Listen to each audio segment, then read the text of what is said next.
Hello everyone, I am Dr. Renuka Gaikwad, Assistant Professor in Commerce, City Borough College, Shirun. You are all welcome in this channel. Here today we are going to discuss about an important thing which is very essential to solve the example of final account of banking company. Today students, we are going to discuss about the adjustment which we have to do to tally the example of final account. So, we'll directly go to the adjustment, and here I have listed out all the probable adjustment we could have faced in the example. I have bring here the effects of all adjustment you will see in the example further. So, our first adjustment is for RDD. The first effect you can see over here, the first effect will go to the schedule number 9 advances, where we have to reduce the RDD amount from the loans, CC and overdraft. The second effect will go to the profit and loss account.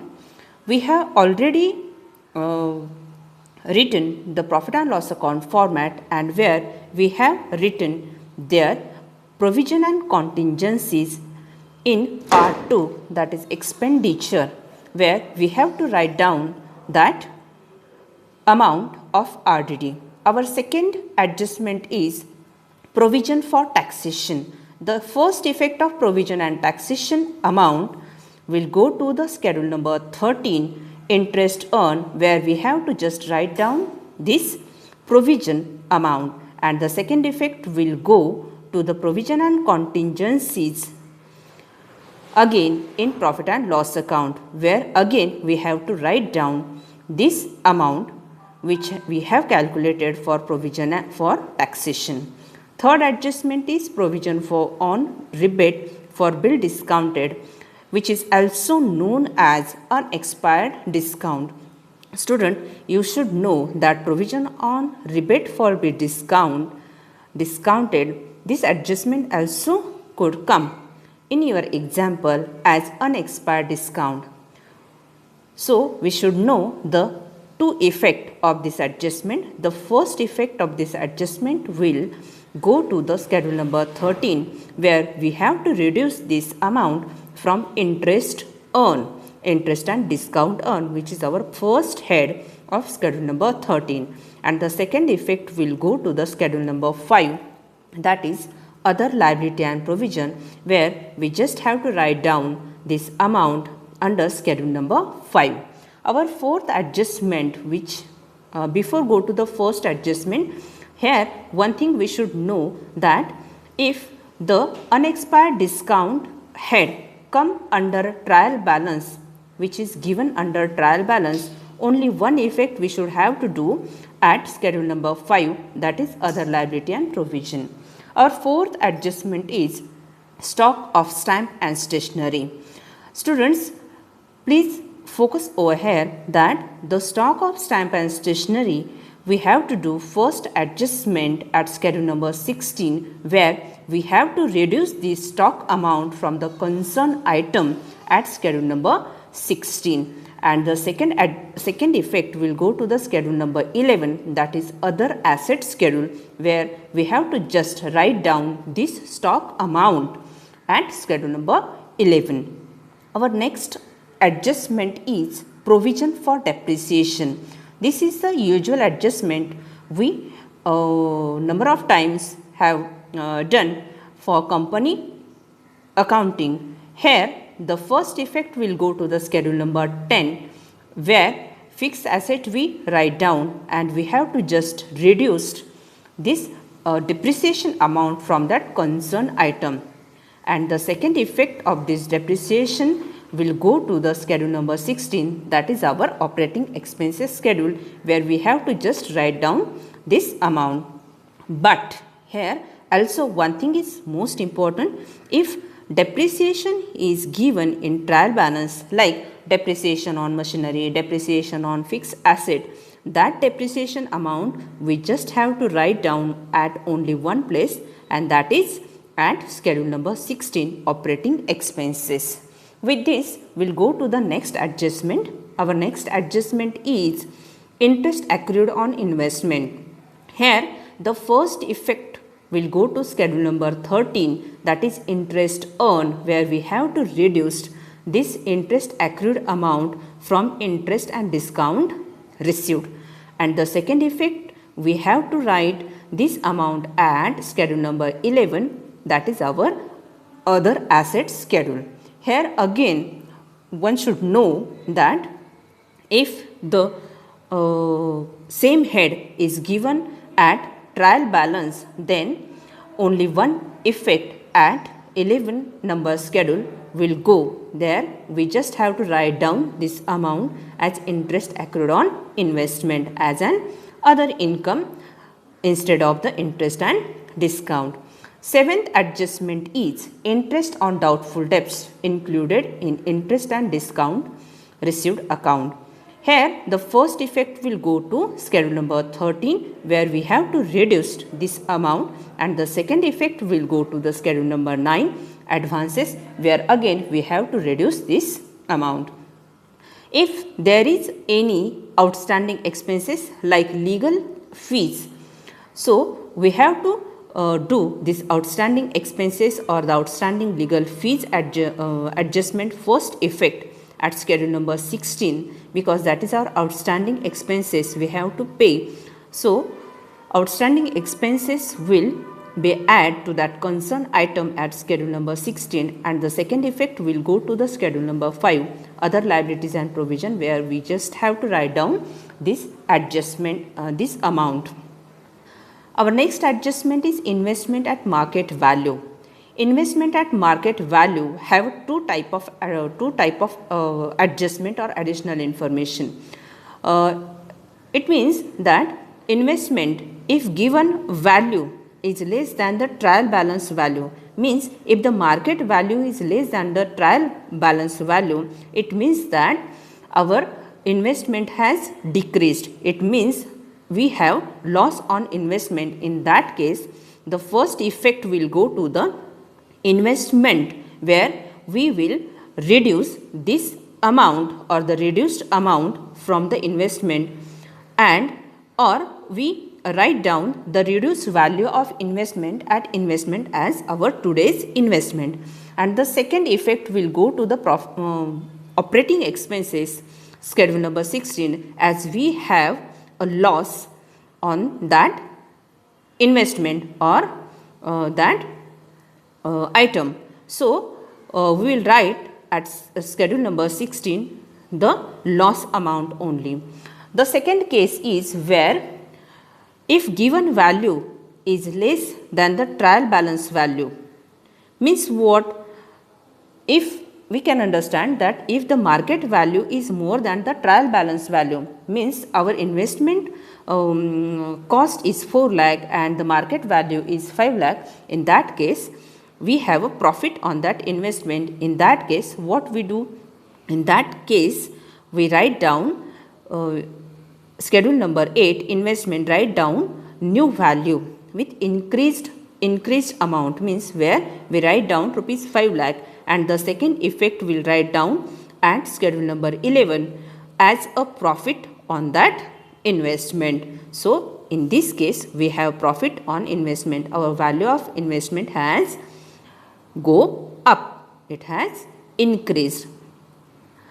Students, now our 10th adjustment is transferred to any reserve. If any reserve is there given in the trial balance, or as an adjustment, we put out that reserve at profit and loss account under appropriation, which is our fourth part of profit and loss account, and the second effect we write down at reserves and surplus. Both that places we just have to write down that particular amount. Next adjustment is if customer fails to pay a loan and his property is taken in possession. If the bank take possession of any property against the loan, in that case, what effect should be there? first effect will go to the advances, where we reduced that loan amount from all the loans, CC and overdraft.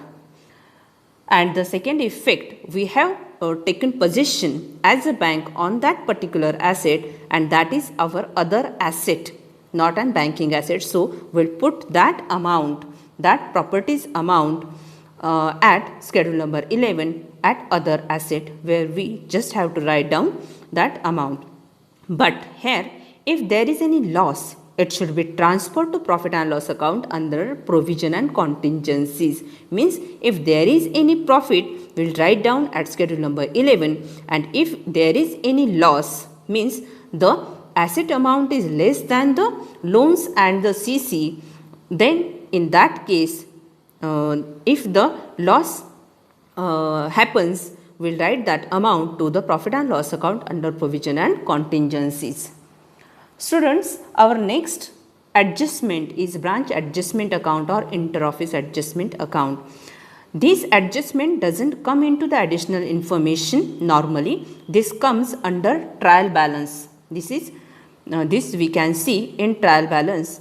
Here the difference is just between, if the trial balance shows its debit balance, we have to put that amount at schedule number 11 as other asset, and if the credit balance is there, we have to put down that value at schedule number 5, other liability and provision.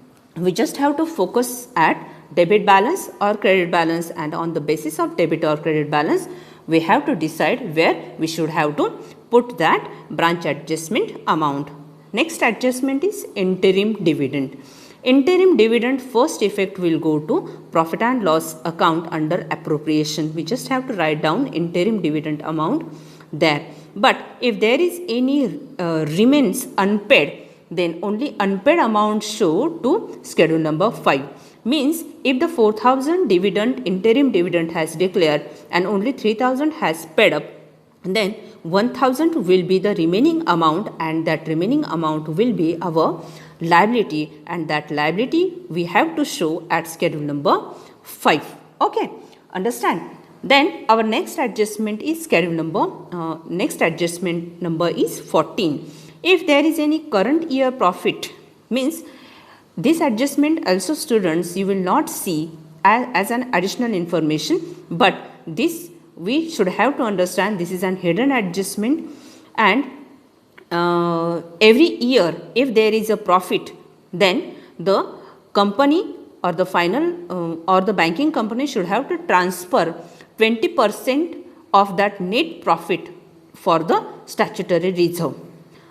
Here you must show that profit under appropriation, and the first effect is write down that value, and the second effect you have to do at reserves and surplus, which indirectly go to the balance sheet.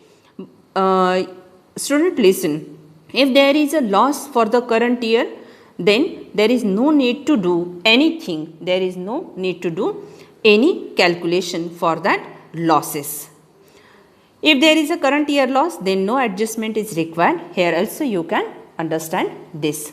Our next adjustment is bills for collection, which we write separately as a footnote of balance sheet, whether it is given in trial balance or whether it is given in as an adjustment. If in trial balance under the head salary, means in trial balance salary has given, and in that salary they have written there that the salary to general manager remuneration is included in this salary. Means salary is given rupees 4 lakh rupees, and they have mentioned there that 1 lakh rupees is salary included there as a general manager remuneration or director fees or allowances or expenses. Then one thing you should have to do, that salary you put as a separate head, and the director fees, allowances, expenses, manager's remuneration, you should segregate or you should separate that amount from the salary and write that separately at schedule number 16. Schedule number 16. Okay. Students, only 4 things I would like to tell you here, and that 4 things are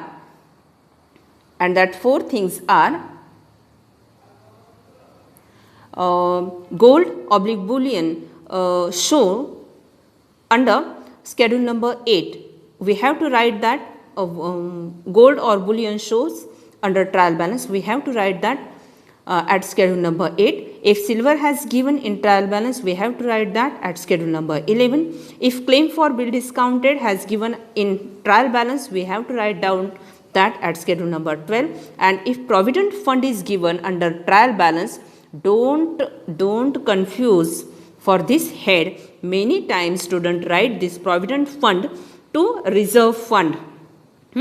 We don't have to write that at reserve fund, because provident fund is a liability for the banking company which is actually belongs to the worker.